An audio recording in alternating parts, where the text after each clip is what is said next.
Alrighty.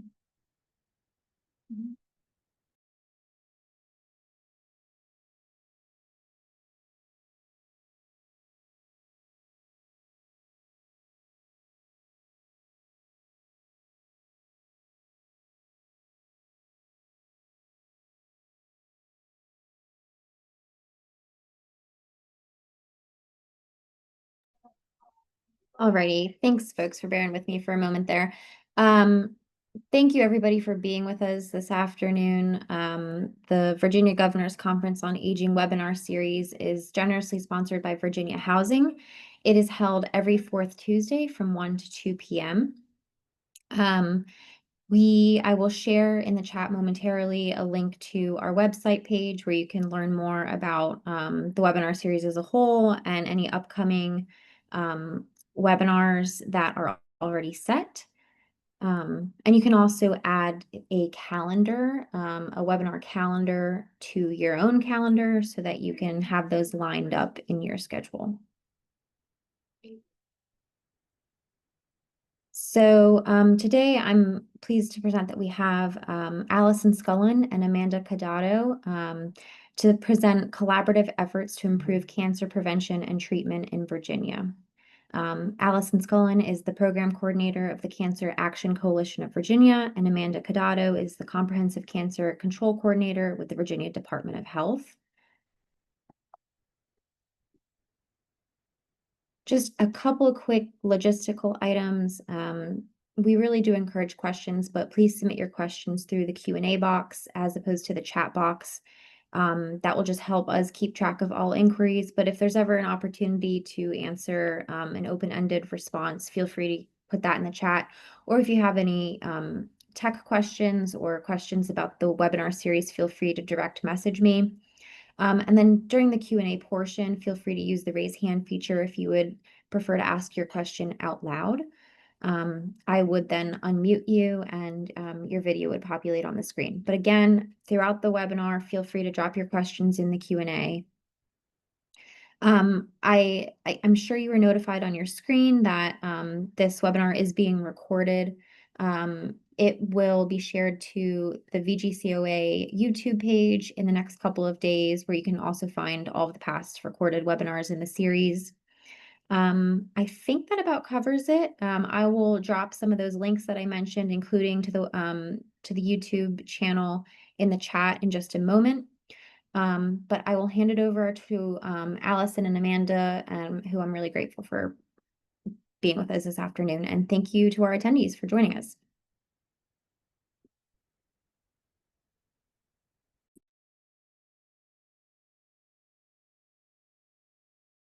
Alyson, Julian, can I get a thumbs up that you can see this in presentation mode? Wonderful. Good afternoon, all. Alyson and I are both based in Richmond, Virginia, where it is quite rainy this Tuesday afternoon, but we thank you for being with us this afternoon. Thank you to the VGCOA for having us come on this October webinar session to present collaborative efforts to improve cancer prevention and treatment in Virginia. My name is Amanda Qadado. I serve as the Comprehensive Cancer Control Coordinator at the Virginia Department of Health.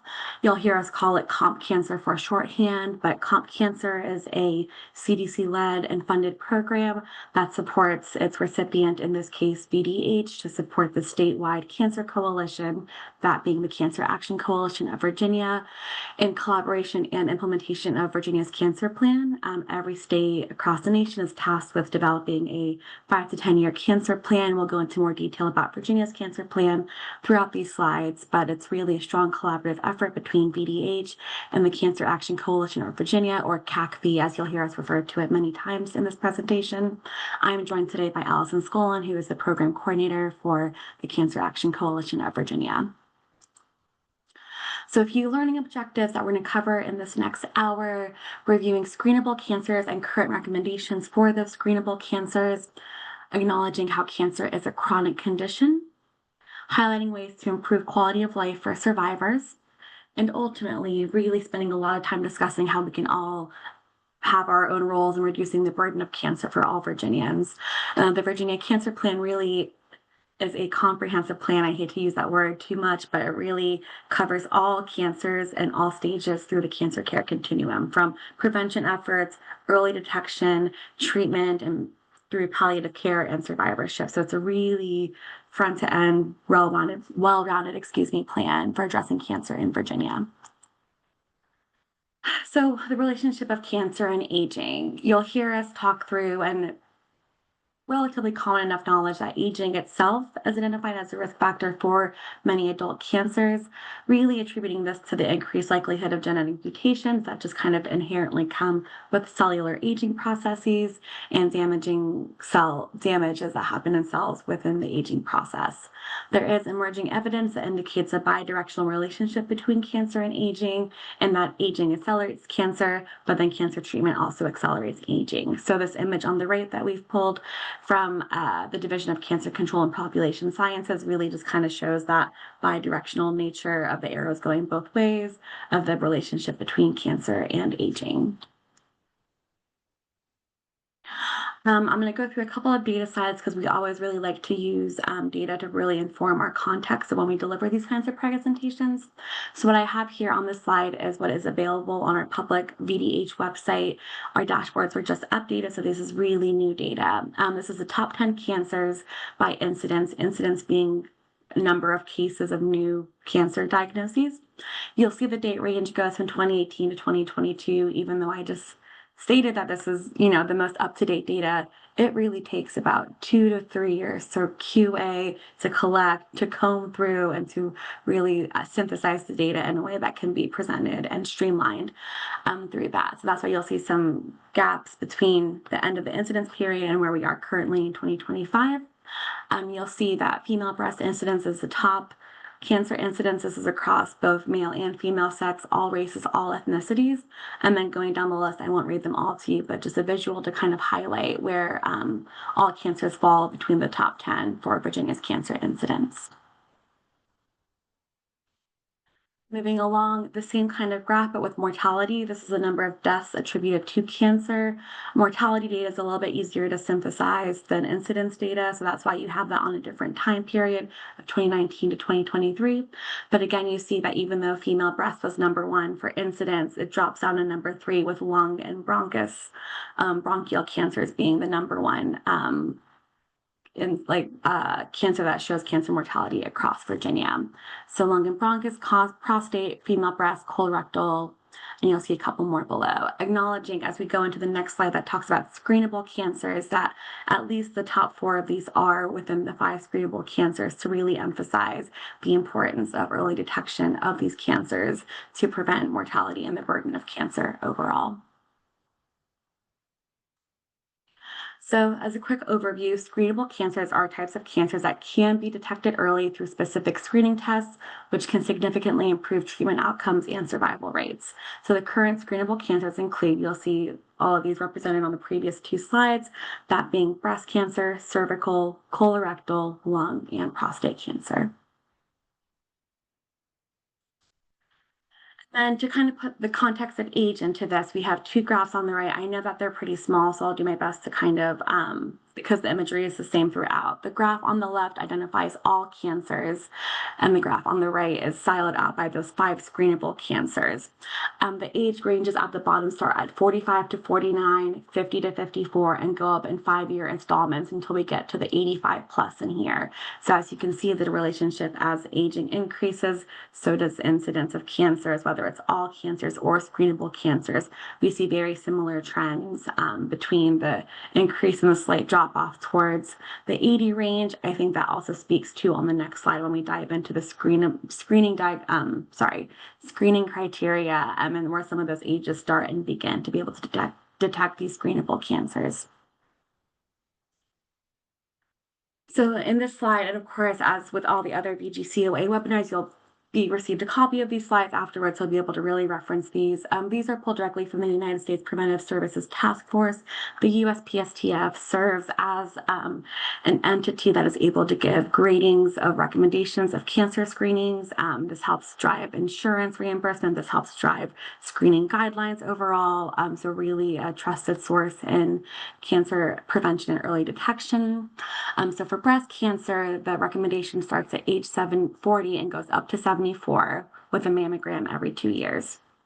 For colorectal, that age range goes from 45 to 75, and the starting at 45 was actually a very recent update from the USPSTF. It used to be 50 to 75, but you might have been hearing word of a really strong increase of early onset colorectal cancer cases. So the USPSTF came together, updated the screening guidelines to start at age 45, a colonoscopy every 10 years, or at-home stool-based test every 1 to 3 years. And this is just for people deemed average risk. If you have familial incidents, other comorbid conditions that may increase the likelihood of cancer, your screening guidelines might change just a little bit, but this is what we call just kind of the standardization for a standard risk population. For cervical cancer, we have 2 groupings of screenings. The first one starting at age 21 through 29, just a Pap test every 3 years. Once you hit age 30 through age 65, a Pap test alone every 3 years, HPV testing alone every 5 years, or co-testing of those 2 every 5 years. So just kind of depending on what's accessible, available, and what your provider, and you make the determination in your own screening. For lung, the age range starts at 50 and goes up to age 80. Recommendations for lung screening is a low-dose CT scan if you have a 20-pack-year smoking history and currently smoke, or have a 20-year pack-year smoking history and quit smoking in the past 15 years. That should not be quite smoking. And lastly, prostate cancer, that screening range goes from age 55 to 69. And so with the other screenable recommendations, the USPSTF typically gives an A or a B recommendation. They grade on an alphabetical scale, indicating a really strongly recommended drive to test screen for those cancers. With prostate, it gets a little bit more tricky because of the likelihood of detecting false positives within prostate cancer screening with the standard PSA, which is a prostate-specific antigen test. So with prostate, the USPSTF has made a recommendation to have it be a shared decision maker between the individual and the doctor to decide if an individual should pursue prostate cancer screening. So going more to cancer risk factors and also an opportunity to highlight the front page of our Virginia Cancer Plan. We are currently towards the end of our 5-year cycle. So early next year, we're going to start regrouping and developing the 2028 to 2032 cancer plan, but just really bringing a visual to the slide of some of the data that we're going to pull in the upcoming slides. So genetics, sex, and age. Approximately 5 to 10% of cancers in the U.S. are in people with a family history of cancer. I kind of spoke to that a little bit earlier with the screening recommendations for a standard risk population. Someone with a familial history of cancer might have more frequent screenings depending on the kind of cancer and the recommendations of the provider. Older age is the most important risk factor associated with cancer, with the median age of cancer diagnoses in the U.S. being 66 years.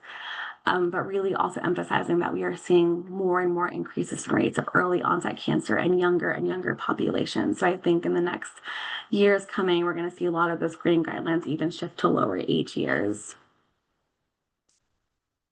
Overweight and obesity. So of course, excess weight increases the risk of developing some types of cancer. This includes breast, colorectal, and pancreatic cancer. From the Virginia Cancer Plan, in 2020, I believe this is from the Behavioral Risk Factor Surveillance BARFIS data, but about 67.3% of Virginia adults were overweight or obese. That number has likely shifted in some direction since 2020, but I would say roughly around 67% of Virginia adults are classified as overweight or obese, and this is specific to Virginia. Alcohol as another risk factor. Drinking alcohol can increase the risk of certain types of cancer, including mouth, throat, esophageal, larynx, liver, and breast cancer. So the more a person consumes alcohol, the higher the risk. In 2020, about 52.1% of Virginia adults reported drinking alcohol in the past month, and just under 50% engaged in binge drinking, which is 4 or more drinks for women and 5 or more drinks in men in one sitting. Tobacco use is another high risk factor for cancer. 1/3 of all cancer deaths in the U.S. are associated with tobacco use. We really think about tobacco use with the incidence of lung cancer. So 9 out of 10 lung cancer cases linked to smoking, which I think speaks to the screening recommendations for lung cancer, really strongly emphasizing that smoking history, that 20-year pack-year history to qualify and to be eligible for lung cancer screening. But other cancers, of course, is not limited to lung cancer. It's colorectal, it's liver, it's esophageal, stomach, bladder, pancreatic. So a whole list of cancers are associated with tobacco use. And even though there are so many other options of smoking tobacco, smokeless tobacco, snuff, or dip is no safer. Users have an increased risk of mouth, esophageal, and pancreatic cancers. So a lot of our statewide tobacco control efforts don't just focus on cigarette use. It's really vaping use. It's all these other products that are accessible to our populations that have increased risk of cancers with their use. So from the Virginia Cancer Plan back in 2020, about 3.4% of Virginia adults were smokeless tobacco users, and I imagine that that number has only gone up in the subsequent years. So cancer as a chronic condition, increasingly recognized as a chronic disease, with many survivors living longer in a manageable form. Within our lens, in our work of survivorship, and Alyson will talk more about the survivorship roundtable and our work in survivorship, we define cancer survivors as from date of diagnosis, you are a cancer survivor, and support and resources available to cancer survivors start with the day of that diagnosis. So we think not just completing treatment, whether you're active in treatment, have completed a treatment, and are in remission, you are a cancer survivor. But acknowledging that patients with chronic cancer often face unique challenges, managing symptoms, coordinating care, and coping with the psychological burden of living with a chronic disease. That also translates to many other chronic diseases. We'll talk about it in the context of cancer, but really this reflects advancements in treatment and how a shift in how care providers approaching cancer management has really increased our population of cancer survivors. But now it's what do we do about it? We have a growing population of cancer survivors in Virginia, in the nation. So that's kind of what brings the Cancer Action Coalition of Virginia together to address these burdens. So I will switch it over to Alyson. Thank you, Amanda, and thank you all for having us today. We're really happy to be here. So I am Alyson Scullin. As Jillian and Amanda said, I'm the program coordinator for CACV, which is the Cancer Action Coalition of Virginia. We are a nonprofit in Virginia, and we work very closely with VDH, so I work closely with Amanda. So I'm just going to tell you all a little bit more about CACV, and then also the Virginia Cancer Plan that Amanda touched on earlier, and then some of the initiatives that we have going on now. Next slide. So who are we? We are Virginia State Cancer Coalition. As mentioned, we have a Virginia Cancer Plan, and it is updated every 5 years. We work with partners to implement the Virginia Cancer Plan, and then we also work to evaluate our efforts to reduce the burden of cancer. Next slide. So our current cancer plan, is from 2023 to 2027. So we'll be updating it soon. It's hard to believe it's already time. You can go to the next slide, Amanda. Thank you. So Amanda kind of touched on this, but some fast facts about the burden of cancer in Virginia. So 4 out of 10 Virginians are likely to develop cancer in their lives. 62% of Virginians live 5 years after a cancer diagnosis. So as Amanda alluded to, survivorship and the care after cancer. And then the rate of cancer deaths is declining, but cancer is still very prevalent among the population. So the purpose of our Virginia Cancer Plan is that each of us have an equal right to healthcare support and compassion. So the whole point of our coalition is to provide resources and really serve as a place for people to come together to work towards a common goal. Next slide. So the focus areas of the cancer plan are prevention, early detection, diagnosis and cancer-directed therapy, survivorship and palliative care. And then we have a pediatric, adolescent, and young adult cancers. This is pretty unique to Virginia. We are one of the few states that have this in our cancer plan, so we're very proud of that. And then you'll see health equity listed here. It is not a specific focus area, but it is throughout our plan, really trying to highlight that in all the work that we do. Next slide. So I'm gonna kind of go through the different parts of or focuses of the cancer plan, share some prevention goals, and then some action steps for that.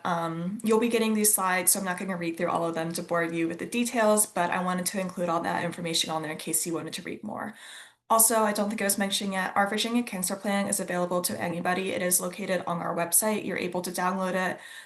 So it's a great resource if you ever want to refer to it or share it with somebody. It's like 60 pages or so, so it's very comprehensive. All right, prevention goals. So some obvious ones here: reduction in the use and exposure to tobacco products, as Amanda mentioned, diet, physical activity, alcohol consumption, all of those things, vaccines as prevention as well for like HPV and hepatitis. Next slide, Amanda. So an example of a prevention objective and strategy taken from the cancer plan is decreasing the percentage of adult cigarette smokers. So the baseline when this cancer plan was created was 54.2%, and the target is 80%. So the cancer plan outlines strategies to increase the decrease amount of people that smoke, if that makes sense, sorry. But anyway, so just highlighting some of our partners here. So Quit Now Virginia is a program through VDH. It's a free service. Anybody can use it in Virginia, and it helps walk people through smoking cessation and tobacco cessation as well. Next slide. And then early detection, so promoting the benefits of screening tests to ensure early diagnosis. So the earlier somebody's diagnosed, the more likely that treatment will be effective in controlling the cancer. So our detection goals are mammogram, pap tests, HPV tests, or screening. A lot of the ones that Amanda mentioned earlier. Next slide. So an example of an early screening objective and strategy in the cancer plan is increasing the percentage of adults aged 45 to 75 who receive recommended colorectal cancer screening. The baseline right now is 67.6%, and our target is 80%. Next slide.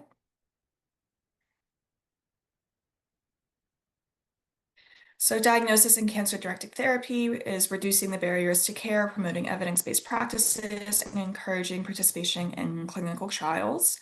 So this is a pretty broad one, as it involves a lot of different aspects, but increasing availability and access to evidence-based diagnosis and treatment options, clinical trials, all of those, and then data collection as well. Next slide. And then an example of an objective and strategies is reducing late-stage cancer diagnoses of all sites. Baseline is 43.5. Our target is 41.3. So some strategies here: providing education to providers and really promoting collaboration among different organizations and hospitals and academic institutions, and just really making sure that everybody's on the same page here. Next slide. All right, survivorship and palliative care. So ensuring resources to optimize quality of life for cancer survivors and their families. As Amanda mentioned, you become a survivor as soon as you are diagnosed with cancer. So really understanding that people can be at various stages of survivorship with their cancer journey and making sure that they feel supported throughout that. So optimizing the quality of life for patients and caregivers across the cancer continuum. Next slide. So an example of this is increasing percentage of patients who receive instructions for routine cancer checkups from a healthcare provider. So the baseline is 84.45%, and the target here is 88.7%. Next slide.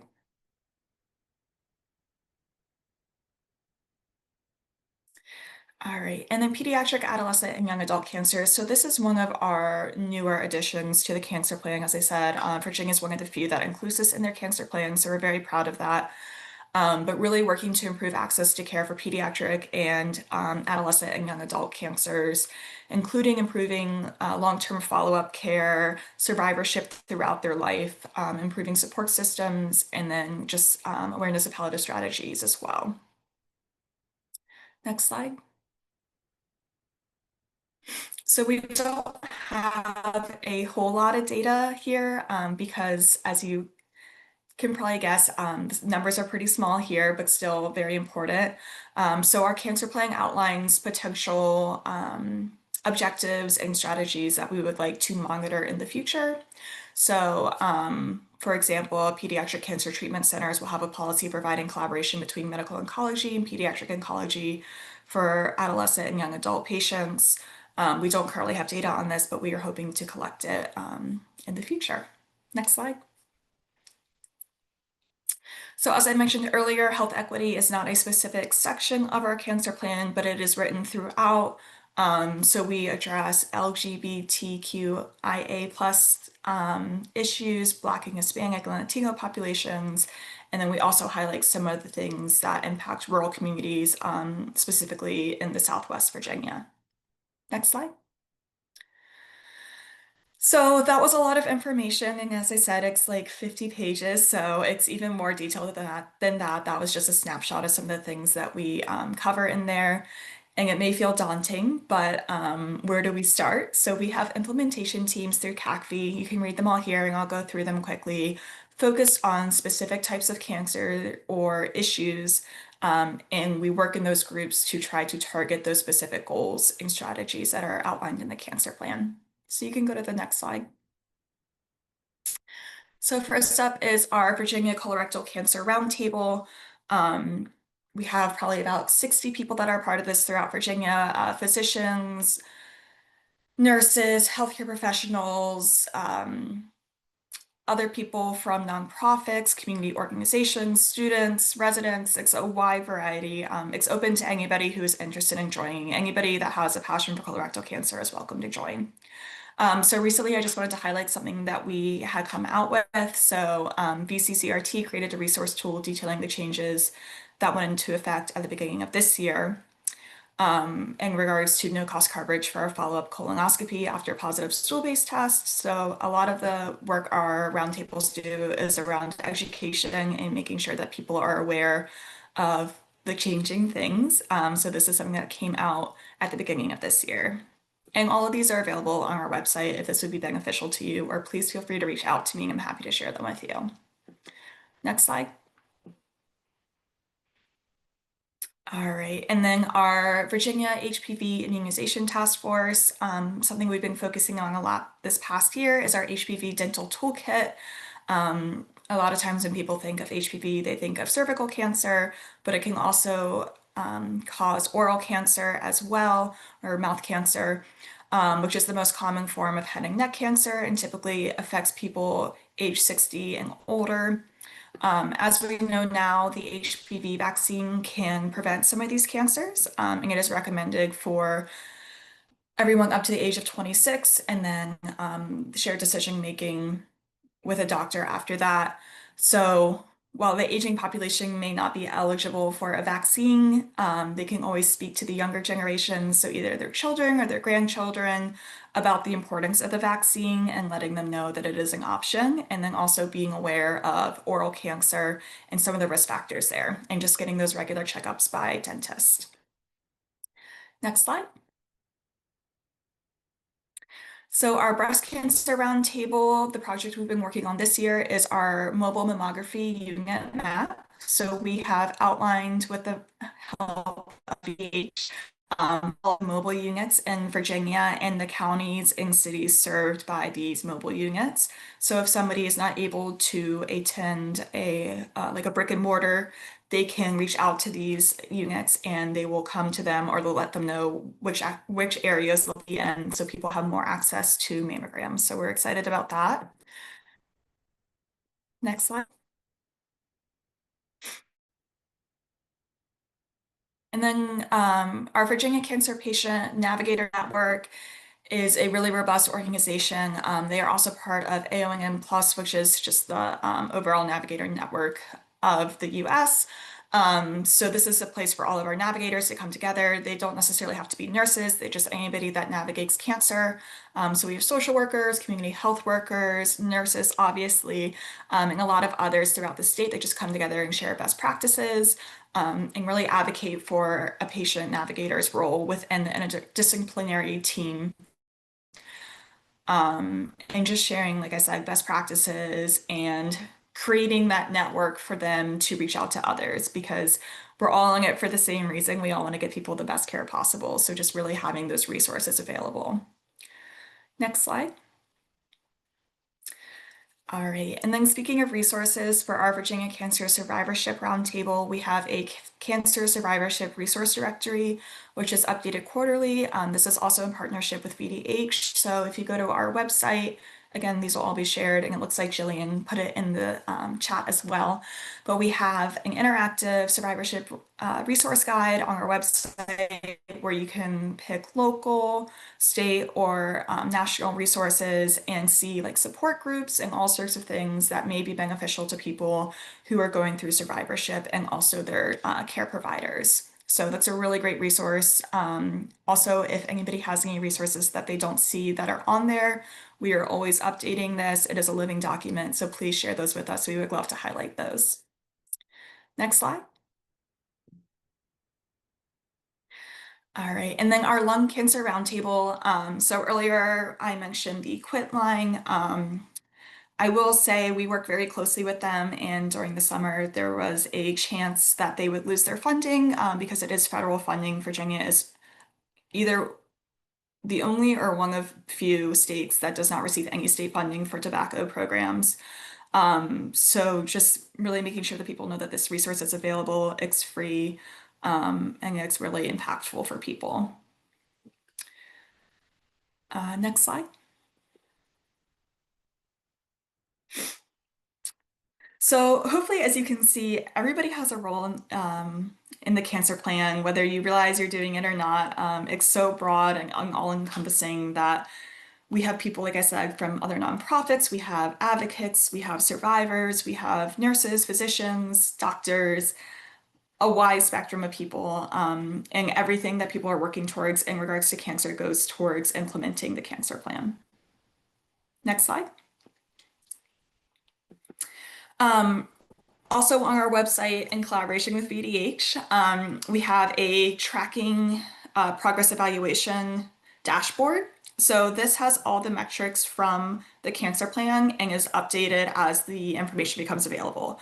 So the cancer plan was published a few years ago, so some of that information may be slightly dated, but our progress evaluation dashboard allows you to see the most current information, the source for that information, and then you can also see the progress towards the cancer plan goals. So as you can see, the blue, red, yellow, and gray as well. So all of those are listed on there, and then you can break it up by section. So if you wanted to look at prevention specific goals, you could do that. Yeah, it's a great resource. It's interactive. I refer to it constantly when I'm looking for information. So highly recommend checking that out if you have not already. Next slide. So ways to get involved. If you all are interested in joining CACV, we are always looking for partners. You can become a member of our coalition. We do ask that you pay dues every year, but that goes towards our events. We do a cancer conference. We had a 2-day one in September this year in Richmond. It was fantastic. You're welcome to join our implementation teams. Also, just spreading the word about the cancer plan. A lot of people don't realize that Virginia has a comprehensive cancer plan and that people are working towards these goals. So just sharing that it exists and we're here. And then attending our events if you're interested. We have a Pink and Pearl webinar coming up next month that highlights the importance of screening for breast and lung cancer. That'll be on the 5th. I'm happy to share that information as well. That's free to anybody who wants to attend. So just keeping an eye out for our events. And then, as I mentioned earlier, if you have anything that you think is relevant to us, we're always happy to highlight other things going on in Virginia. We are a collaborative network, so just really highlighting all the great things that are going on in the state. Next slide. So here's our information, the email, and then our website as well, which is in the chat. And then next slide.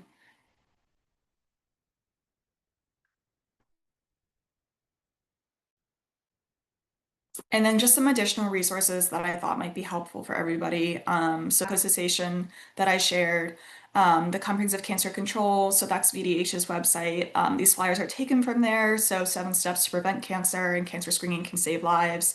This just echoes what Amanda presented earlier. Something called Project Nana, which is for older individuals and specific to their needs, which is a great organization.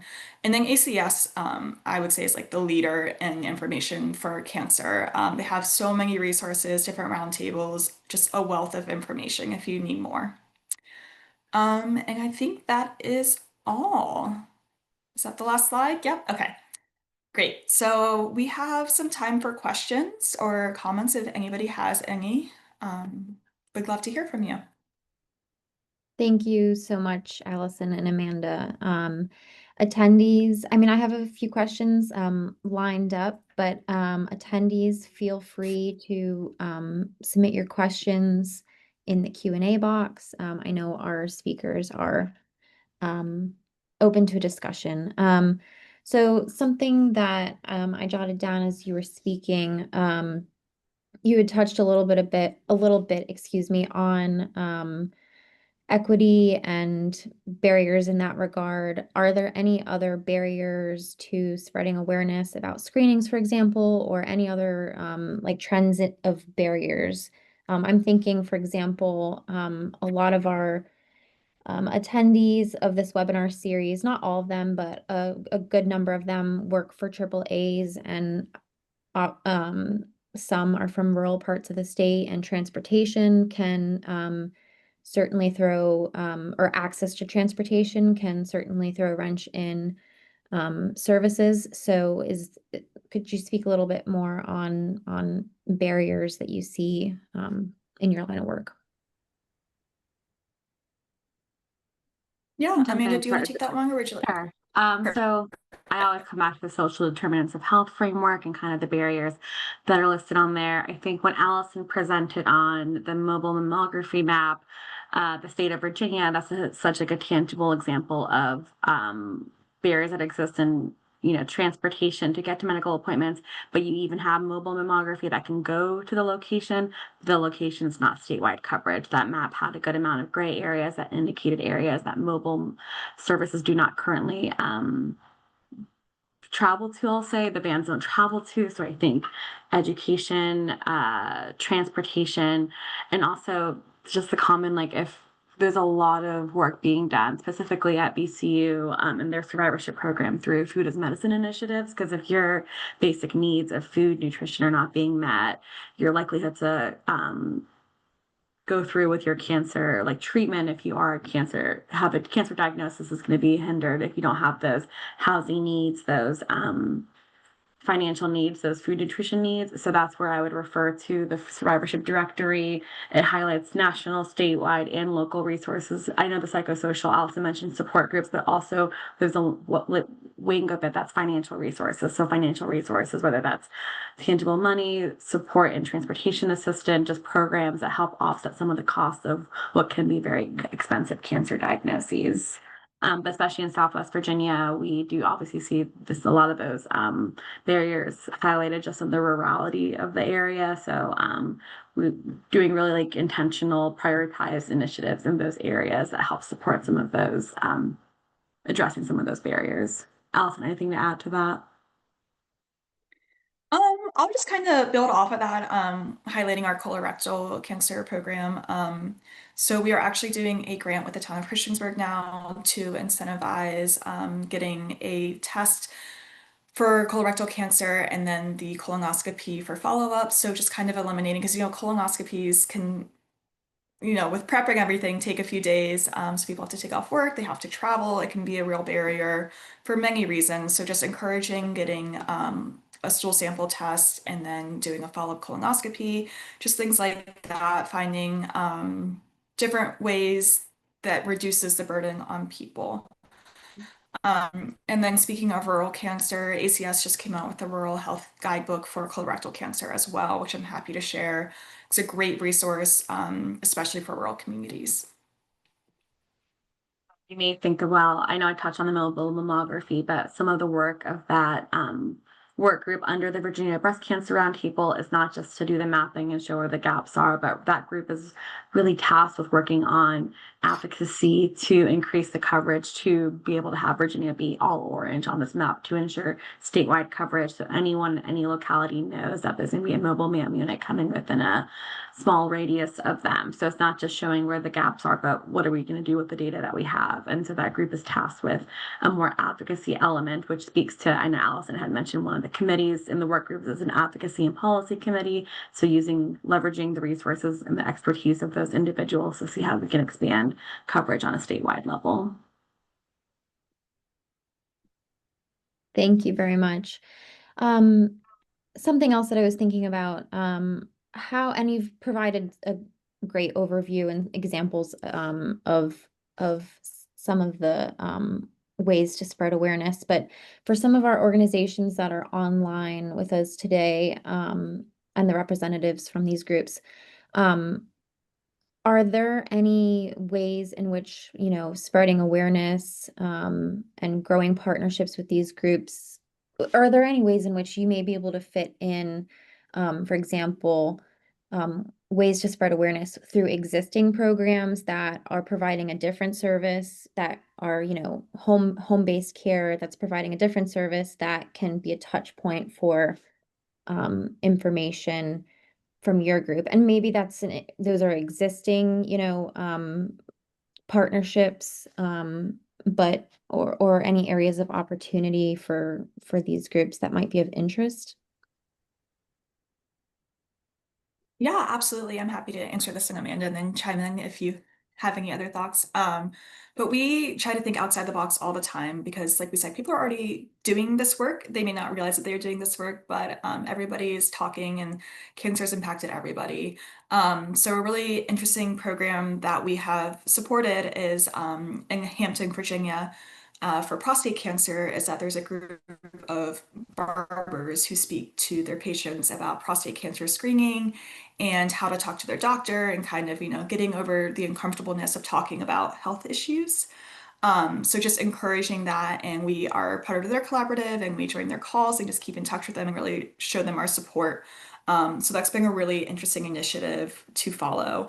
And I think there's plenty of opportunities for those throughout the state for other cancers and for other initiatives as well. Um, we have a lot of resources on our website, as does VDH, if anybody's looking for like talking points or something like that. Also, I know there's so many great programs out there that we don't know about. So if you would like to collaborate with us or just kind of want us to know about your program, we are always there to help and always there to lift you up. So please reach out to me. Would love to learn about more collaborations. But yeah, I think just thinking outside the box and having the resources available so people can kind of educate their peers and their communities. And I'll add on to that as well. I know we've talked about some of the initiatives, specifically the tangible initiatives that we've worked on, but to put a little bit more context to it, CACV as a coalition is 2 staff members, Alyson and an executive director that's going through a transition period right now. I am one person for comprehensive cancer with the support of 2 team members at VDH. So when we say this is the work that this collaborative is doing, it by no means is just the people on this call that are doing it. And it really speaks to the leveraging of resources and that ability for the coalition to bring partners to the table. So we have partners from cancer centers all across the state, from other systems, from industry leaders, from things like that. So absolutely potential for collaboration. I've talked to my counterparts in other states for other comprehensive cancer programs, and some of them are working on really cool initiatives like palliative care guidebooks so that they can send out to providers across their states. So we're exploring other additional ways to support some of the entities that would be represented on this call. So I would say just reach out to us and let's have a conversation, and we'd love to talk more. Well, speaking about, learning from other states or, yeah, sharing resources between states, just out of curiosity, is there any sort of distinguishable, trends of Virginia, um, between other states, in terms of just rates of cancer? Off the top of my head, not anything so unique to Virginia that like is not represented on a national level. Of course, the Mm, CDC's websites demonstrate all nationwide data, but I think you're going to see a lot of incidents of breast, prostate, and lung across the nation. Some of those top 3, top 5 might have a little bit of variance, but you're going to see a lot of duplication because I think the risk factors that we discussed are not unique to Virginians, and they really can be extrapolated through the whole nation. So it also gives us a beautiful opportunity to talk to other states. Granted, other states have different resources. Alyson alluded to this a little bit of our comprehensive cancer program is funded by federal funds. We don't really have state funds pouring into this. Other states might have some state resources allocated, which gives them different flexibilities, but it does give us, with the same trends or similar trends, I'll say, across the nation, it gives us opportunities to have conversations with other states, with other groups, and really replicate and not reinvent the wheel. Because I think, Jillian, to your earlier question, either we're not looking to make new initiatives or new groups that aren't building upon the existing initiatives that are already taking place in the state. Thank you. Well, it looks like we don't have any other questions in the Q&A box, but I know that our speakers are happy to be a resource if you think of anything in the coming days or if you have any items of follow-up. And again, that their contact information will be shared in the follow-up correspondence with all attendees. Oh, sorry, I heard a bit of an echo for a minute. And that will include the link to the recording and their slide decks as well, which will also include all of their helpful resource links as well. Alyson, Amanda, do you have anything else to say or add to the discussion?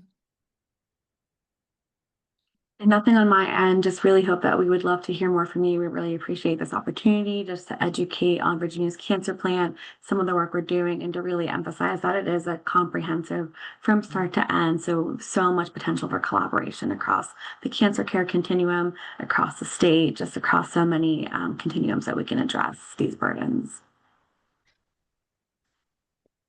Yeah, I'll echo what Amanda said. Would love to hear from you all, and any way we can collaborate, collaborate, we would love to. We are a small but mighty team, so really trying to build our resources and build our connections and just all working towards the same goal. So thank you all for your time.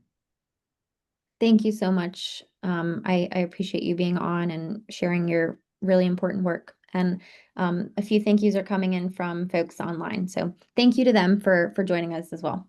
Enjoy the rest of your afternoon, everyone. Thank you. Thank you.